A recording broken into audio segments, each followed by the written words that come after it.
Hello, friends. This is Dave Hurwitz, executive editor at ClassicsToday.com. And today I'm going to tell you about the ideal list of Ravel orchestral works. Just about all of them. There are a few little exceptions we'll get to in a moment.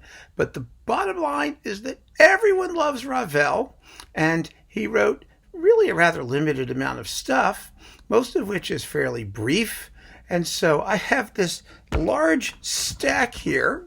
As I'm knocking this thing around, here's the stack of Ravel things. It was really fun to do. And we're going to have a good time going through it because, the truth of the matter is, how I do these things. I insist, and you should too, that we have a different conductor for every single piece. Everyone, without exception. And, it was just a challenge because, Ravel discs tend to come with like 4 or 5 pieces on a disc and everybody does everything. So would you do your list if you do your list? I think actually it should be, you'll have a good time too. It shouldn't be that hard because the music is so popular and there are so many recordings, and somebody who does one thing well tends to do another thing well. You know what I mean? You don't find Ravel discs where like the only good thing on it is Alborada del Gracioso and everything else by Ravel sucks. It just doesn't happen that way. So you can pick and choose, fairly freely, I think. But, the point with all of these exercises that I'm doing is to find an ideal list which has no weaknesses. They're all wonderful performances. That doesn't mean that there aren't others. Many, many, many others. And also, I want to tell you sort of who the players are, who all the different conductors are who did this, to give you the widest possible range of choice, which is particularly important in this psychotic marketplace because God only knows what's available or not available or when it will become available. And one of the things I'm doing in making these videos is trying to create a semi-permanent record, at least a certain discographic history of what was available, what will be available, or may be available again. You never know. So if something shows up, you'll have heard about it. You'll at least know. Anyway, that's my intention. Let's see how it goes. Check back in 50 years and we'll see if any of these recommendations still hold water. Of course, by then, there'll be 10 billion other Ravel recordings by other people. And Ravel is not hard to do. He really isn't because his music is all about polish and fantasy and surface. And, it's not like you're trying to plumb the depths and have to get through gnarly orchestration or acres of pointless counterpoint. He's trying to be as superficial as possible, but in a good way, in a really good way. Just Ravel's goal was just to create a fantasy world of pure beauty in its way. And the way to play it is to simply play it as beautifully as you can, keep it moving, pay attention to texture and color. He was not a contrapuntist. He was not a line guy. He was a chord guy. It's all about vertical sonority. And so, it really isn't too hard to do. But anyway, all of his orchestral works are here, except, and here are the exceptions, Pictures in an Exhibition, which isn't really by Ravel, but which really ought to be. But that's the subject for other separate talks, some of which I've already done. And so I'm not too worried about Pictures in an Exhibition. I do not include little teeny sniglets like the fanfare from L'Eventail de Jean. There are a couple little tiny pieces we don't need to worry about. And I'm not going to do the vocal works with orchestra because I already did a talk on Shéhérazade. This is all of the instrumental music with orchestra that's longer than like 60 seconds, basically. So let's get started. First, the Shéhérazade Overture. Now, I remember being fascinated by the fact that this thing existed at all. It's Ravel's earliest orchestral work. It's quite lovely. It's a beautiful piece. No one plays it. Nobody even seems to acknowledge its existence. And of course, it has the same name as Shéhérazade the song cycle, which is much more famous. So it just seems to have fallen by the wayside. And it's a pity because it's terrific. It's Ravel. It's early. It's not maybe as, sort of super refined as later Ravel became, but what's not to like? And my choice is Pierre Boulez. This is with the New York Philharmonic, isn't it? I think it is, or something like that. Yes, the New York Philharmonic. And it's a marvelous performance. It's on Sony, and you won't do better for the Shéhérazade Overture. But if you have other preferences, then please express them. I think it's actually kind of fascinating. We could have a war over the best Shéhérazade Overture. I mean, it's a piece that nobody cares about. And it's a big work. I mean, for Ravel, it's like as long as La Valse. It's a serious piece. Go figure. Every composer, even composers who write very little music, have their lesser known pieces, it seems. And this is one of them. That's just the way it is. Next, the Pavane for a Dead Princess. All right, it's only 6 minutes long. And the fabulous story that, it became very famous in its piano original version, and everybody was playing it.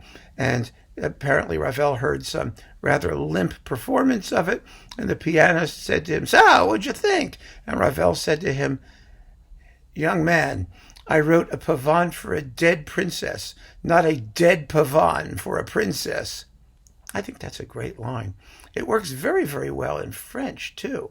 It's like, "J'ai écrit une pavane pour un enfant défunt, pas une défunte pavane pour un enfant," or something like that. I mean, horrible French, but you get the idea. It works in both languages. Now, this was the hardest of all the things to pick. It really was. Why? Because there are a billion performances. There are a million, billion, trillion performances, and they all kind of sound the same. I mean, how do you wreck the pavane for a dead princess? Maybe you could have a lousy horn solo. I don't know. I mean, it's impossible to ruin. But I picked a performance that I selected for a particular reason, and it was Silvestri. Constantine Silvestri with the Bournemouth Symphony and Warner. It's in the Silvestri box. You should have the entire Silvestri box. You don't have to just get it for the pavane for a dead princess. But no, the reason I picked this is because Silvestri was one of those conductors who could take even a tiny little piece that's played a billion times like this and make it fresh and vital and play it like it's the greatest masterpiece ever written. He had that gift, especially with light music and short works. Some conductors have it. Beecham had it. There are some conductors you can just always count on to spend as much care and love and attention on the little things as on the big ones. And Silvestri was one of those guys. So I wanted to just mention him and include him in the selection. So for the pavane for a dead princess, I go with Constantine Silvestri. Go figure. All right, next is the Rapsodie espagnole. Now, everyone and their mother has recorded the Rapsodie espagnole. I happen to think it's not one of Ravel's stronger pieces because it takes a while to get going. The prelude à la nuit, the nocturnal prelude, which just goes, it's kind of minimalist, but it's once the final movement gets going, it's marvelous. And I picked a performance that I think is just extraordinary for the finesse and character of the playing, which really is what I look for in most Ravel. And it's Bernard Haitink with the Concerto. It's really sort of an unlooked-for performance. People don't talk about it, but it was wonderfully played, wonderfully recorded, full of glitter and wonderful woodwind solos and crackling percussion, and it has all of the sort of beauty and elegance that you want to hear in the work. And actually, this is the Newton Classics reissue of a lot of Haitink's Ravel. But there was a Philips twofer as well that had this on it. It was very, very good. I guess it's on Decca now. I don't know. Haitink was a very good Ravel conductor, and these are beautiful performances. So that's the Rapsodie espagnole. Next, let's see. Oh, the two ballets. Mother Goose, two big ballets, that is. There's a little ballet, which I will talk about in a moment. Mother Goose. Mother Goose, possibly the most beautiful, enchanting fairy tale ballet anybody ever thought of. It's such a discovery for fans of Ravel, or fans of orchestral music generally, because you just hear it and it has such a magical sonority. It has such freshness and innocence and oh my God, it's amazing. And the performance I picked, there are a bunch of good ones out there. I did a whole talk on just this work, so you can look at the video on the Mother Goose suite if you want. But I picked Martignon. Why did I pick Martignon? Because he was a composer, and he plays it like a composer. He gets every single fabulous detail out of it. The pacing is just perfect. And at the very end, in the fairy garden, in this recording, he lets those harps really come out. If you play the piano version, which I did, it was originally written for 2 pianos, but there's a single piano version, and I played it. And at the end, there's all kinds of glissandos for the piano. It's bum, bum, whoop, up and down, and it sounds wonderful. You never hear that in the orchestral version because Ravel gave those glissandos to the harp, but the whole rest of the orchestra is going fortissimo, and they drown it out. Well, in this version, whether through miking or because he just felt like doing it, you actually hear those glissandos. And God, I love them. I just love the way it sounds. It's so, so magical. So Martignon for Mother Goose. The next ballet, Daphnis and Chloé, that's the biggie. And it's gotten its share of really, really fine recordings over the years. I mean, everything by Ravel has. So it's not like there's any shortage. But I decided to go a little conservative with Daphnis and Chloé. I did not pick Charles Munch. I could have, very easily. His second recording from, I think, 1962. That's better than his first. I could have picked Munch because his is one of the classic versions. But I chose Pierre Monteux with the London Symphony on Decca. And the reason I picked it is because Pierre Monteux conducted the premiere. And the fact that the guy who conducted the premiere in when was it? It was 1911, 1912, somewhere in there, lived to 1960-something to make the stereo recording of it, I think is just so cool historically. It really is. And one of the things that always gets me about Monteux, particularly, his recordings, and some other people's as well from the same period, the same epoch, is that, these foolish period instrument people who talk about the way they played back then, with no vibrato and all this, what's his name, that moron, Roth with his Les Siècles with period instruments from 1923 and all this kooky nonsense. The people who originally played this music, like Monteux, survived, and they survived into the stereo era, and they made stereo recordings, and they knew what it was supposed to sound like. And do you honestly think for 1 second that if the London Symphony in the 1960s did not play Daphnis and Chloé the way it should have been played, Monteux would have tolerated it? Did he say, oh, heck, I can't play Daphnis and Chloé. I need to get a 1916 Sarrusophone and this uses an aliophone, a wind machine, actually. And so you want to get a historical wind machine to do Daphnis and Chloé, right? I mean, the whole thing is just so stupid. And what really bothers me about it, as someone who was trained as a historian, an actual historian, is that it's completely ahistorical. These are people who pretend to want to do things in an authentic manner, but the people who knew the authentic manner, they completely ignore. Totally. And the tradition of performance, which is evidence of authentic performance practice, they completely ignore because they prefer to make it up. It's all fantasy, and not the good kind, Ravel's kind of fantasy. It's bad history fantasy. So, Monteux for Daphnis and Chloé. Enough of that rant. Now we come to works for solo and orchestra. I already did a talk on the piano concertos, as you probably know, but now I get to not do the two of them together. I can do them separately, which is more fun. And I also have to do Tzigane for violin and orchestra. I hate Tzigane. I've said it before. I think it's Ravel's worst piece of music.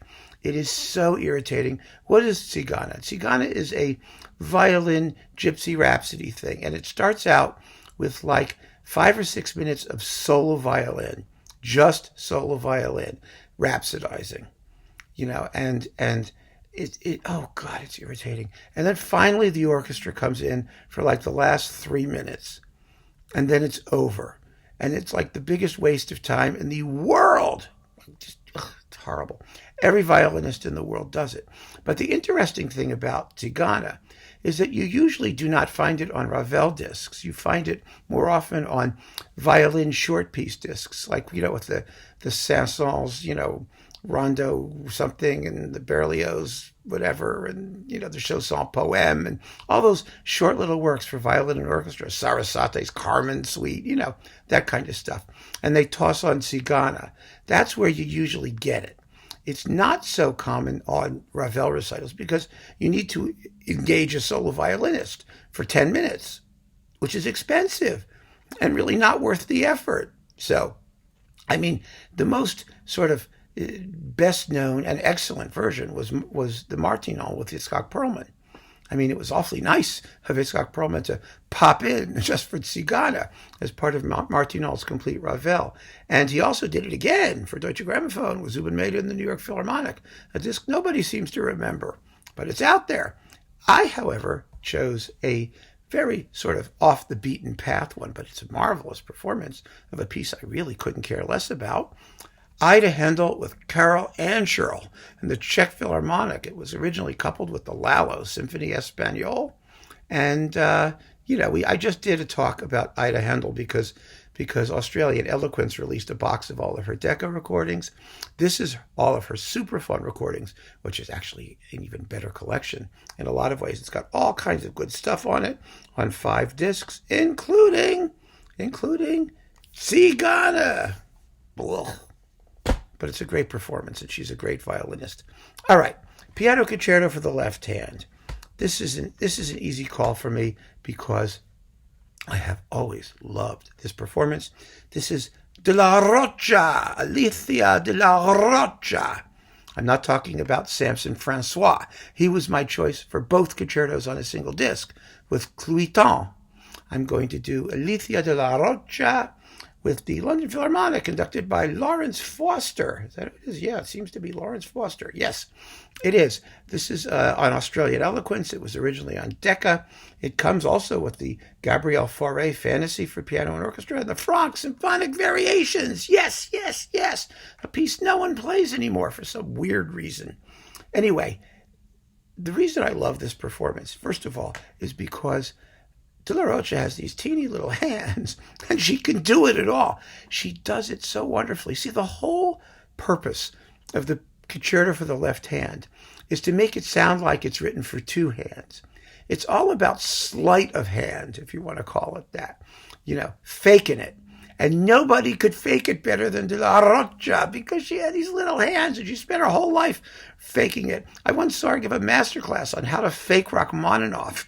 Because Rachmaninoff was left-handed and could reach like a 12th. And she was like this, but she played it. She played everything. And her performance is so smart. It's so smart. It really, first of all, brings out all of the music's sort of the darkness, that dark, dirty, jazzy element that's so marvelous. It's wonderfully recorded, too. But also, she really hits the bass notes. So many performances, when they go, bum-bum, ba-da-da-dum, bum-bum, da-da-da-dum, ba-da-da-dum, she just nails that stuff.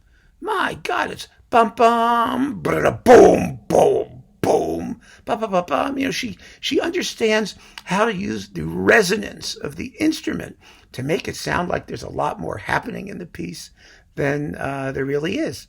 It's just a great performance. It's really a clinic on how to play that music. And if you haven't heard it, you really owe it to yourself to hear it. It's amazing. For the concerto in G major, the G major, I'm going with not Michelangeli. It's a great performance. We know that. But I want Argerich and Abbado. The first Argerich. She's recorded it I don't know how many hundreds of times since. Every time sort of worse than the time before, I think. But wow, was she great in this piece. Absolutely great. And this is such a beautiful performance. And Abbado is the perfect accompanist. I mean, he and Argerich, Abbado and Argerich were such a great partnership in the early days in her career when she was making these recordings. This actually comes with her Gaspard de la Nuit and Sonatine, and I'm going to do a talk on all the Ravel piano music too. An ideal list of that is coming soon to a YouTube channel near you. But for the G major concerto, it's Argerich. Brilliance personified, and a beautifully flowing account of that soulful central slow movement. Absolutely beautiful. Oh my, yeah, Boléro. We gotta do Boléro. Now, Boléro comes in two flavors, fast and slow. And I kind of like the slower ones a little better. I have heard so many, I've played Boléro. Oh my goodness, I played Boléro. I played second snare drum. At one point, there are two snare drums. And at one point, you're all going, I mean, I could do this whole talk while I'm doing Boléro because it's...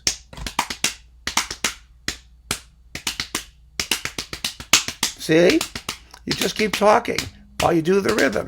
This is Boléro. There's a tune. This is Boléro by Ravel, It's Boléro by Ravel. Anyway, yeah, I mean, Boléro. I played second snare drum, and I also played percussion at the end.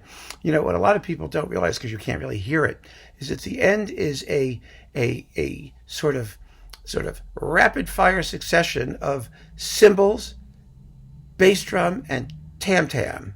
Well, it's bass drum, cymbals, and tam-tam. It's da-da-da, bump, da-da-da, crash, da-da-da, bum, bump, ba-da-da, crash, ba-da-da, bum.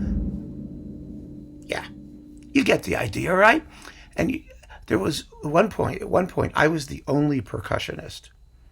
I was the only guy, and I had to do all three of them. So I was like picking up mallets, going bump, crash, and whack, and back and forth, except at the very end. The very end is death-defying because you have some bass drum and it's it's bass drum and tam-tam together. And the tam-tam is just a really fast eighth note. You never hear, almost never hear that last whack on the tam-tam.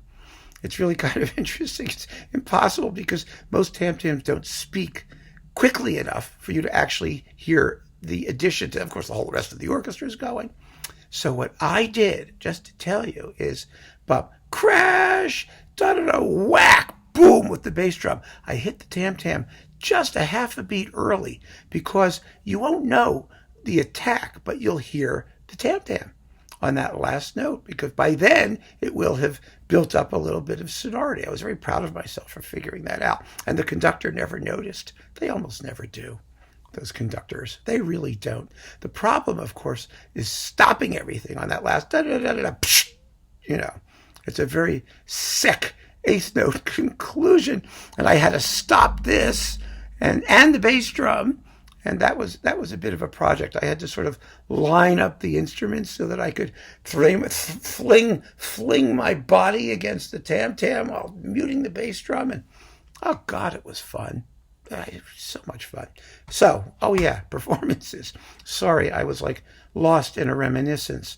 Bernstein with the Orchestre Nationale de France. First of all, this is very well recorded. Second of all, it's just a knockout. I mean, they just go for it. Totally go for it. This was such a great record. Bernstein's Sony Ravel disc. It had La Valse and Alborada del Gracioso, and that was it. And I think one side of the whole disc was Boléro. I mean, it was a slowish one, I think. Let me see what the timing was. Did they tell us? This is the ghastly. Remember this? The Royal Edition, where they thought having watercolors by Prince Charles on the actual discs was a selling point? Who were they kidding? That was like the weirdest marketing concept I ever saw. Okay, 1538.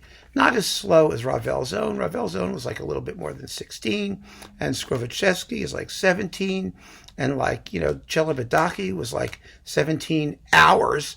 But no, this is just a bolero for the ages. Really, really fabulous with great solos, and it just has that. It has a certain swing to it that's really wonderful. Okay, next, Valse noble et sentimentale. Now that also became a ballet called Adelaide ou la langage des fleurs. Adelaide, or the language of flowers. Nobody particularly cares for this work either, probably because it ends quietly.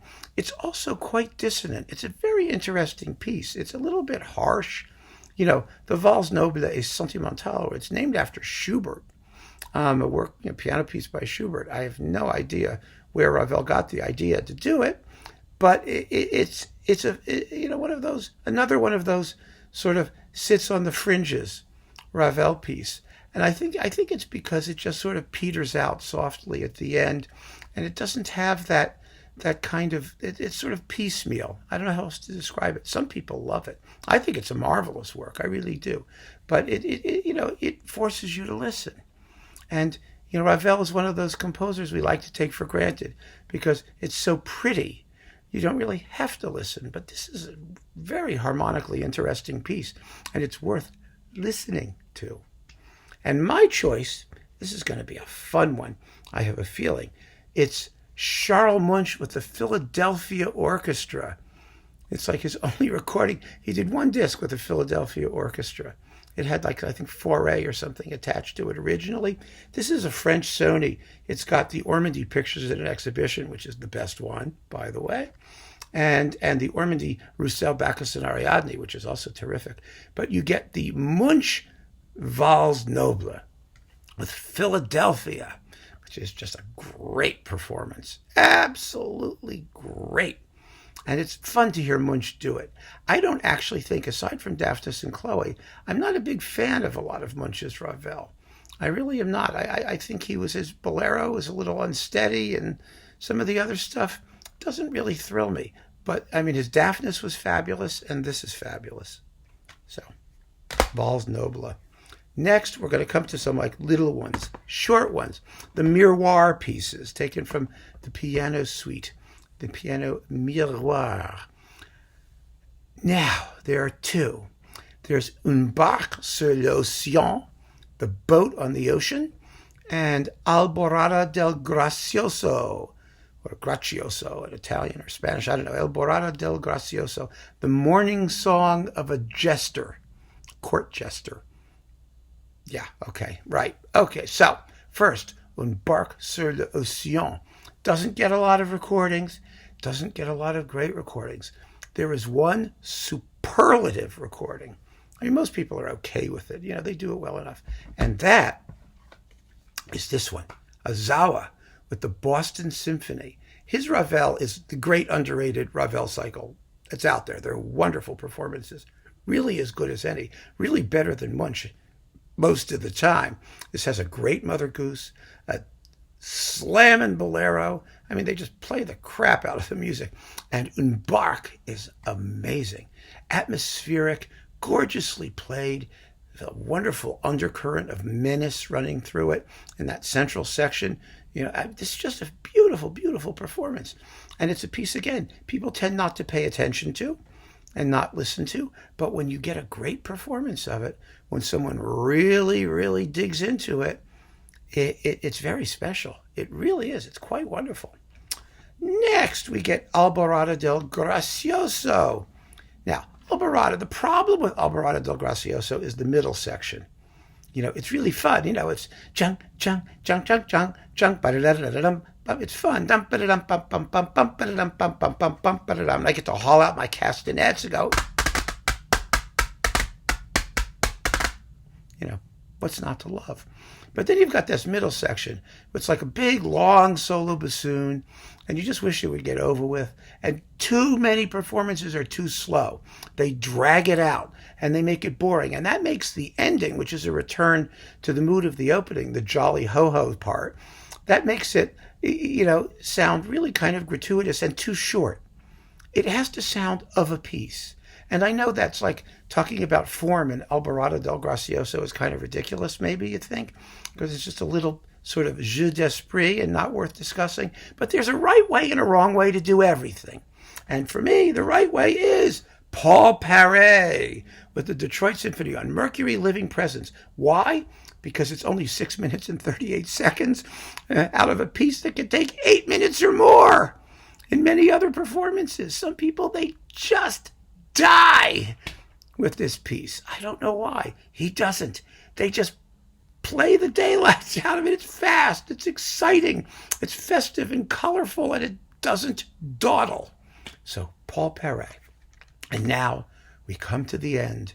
The end is nigh. La Valse, that fabulous, fabulous exercise in nihilistic horror. It's wonderful. It's such a terrific piece. You just can imagine like nuclear bombs falling on Vienna as the Viennese mindlessly waltz into oblivion. Oh, it's just fantastic. I love La Valse. The problem with La Valse is that the end has to be nihilistic. It has to go completely nuts. And most of the time it doesn't. And you want to hear a lot of the detail. For example, you don't hear the trumpet parts the way you should. Just before the big climax with the tam-tam crash, the trumpets are going. You want to hear the wailing, the craziness of the writing, of the orchestral writing. And so many performances, they just play it. It falls flat.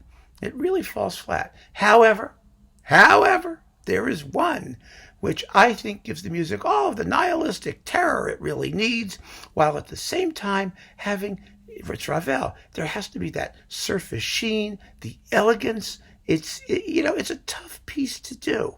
It really is. And I picked Cluytens, Cluytens, the guy whose name I never pronounce right. Cluytens. One of you guys told me recently I was doing it right. Thank you. I don't care. Anyway, this is with the Paris Conservatory Orchestra. This was at the end of his career, Cluytens with the orchestra. This was their great legacy, this Ravel set. It's all fabulous. That's why I need to include something from it, as I need to include something by Martineau, and something by Ozawa, and something by a lot of these people. But his La Valse just goes nuts at the end. It really does. You hear all of those parts. You hear the trumpets, and they're going, bam! And he uses, I don't know what he does with the tam-tam. I mean, usually you don't hear the tam-tam. It's much too slow and doesn't speak. Again, they have a very sort of shallow, splashy tam-tam, and apparently they're just whacking the crap out of it. It just goes pow, crash, pow. It's wonderful. Absolutely wonderful. And again, it's not too slow. It doesn't drag. I understand it's like Viennese, and there's this tendency to make such a meal out of the rubato. It's like,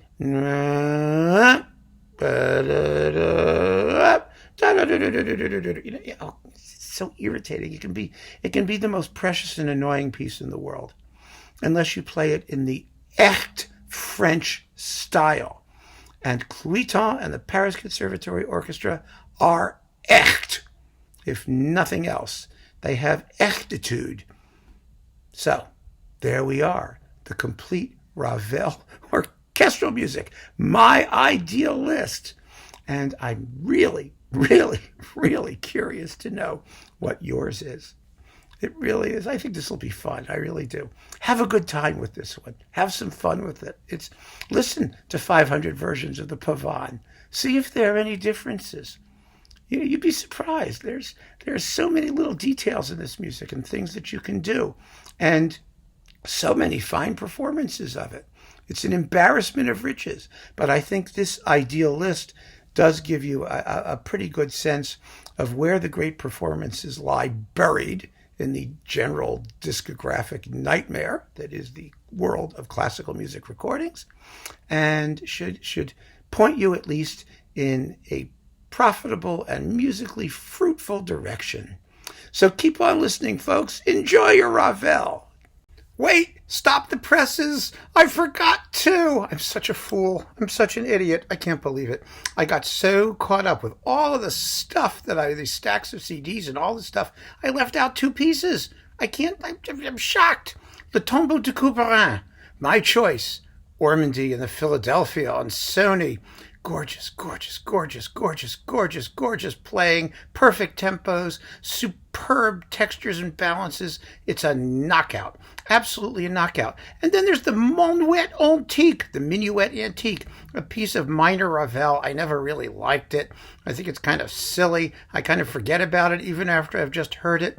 But I've always liked Jean-Pascal Tortelier on Chandos. People forget, remember? He did all the Ravel stuff, and some of it's really very good. Some of it's really excellent. So I think it's good to give his cycle a shout out as well. So he can have the Minuet Antique. And with that, my friends, I am done with Ravel. Keep on listening. Take care, and thank you.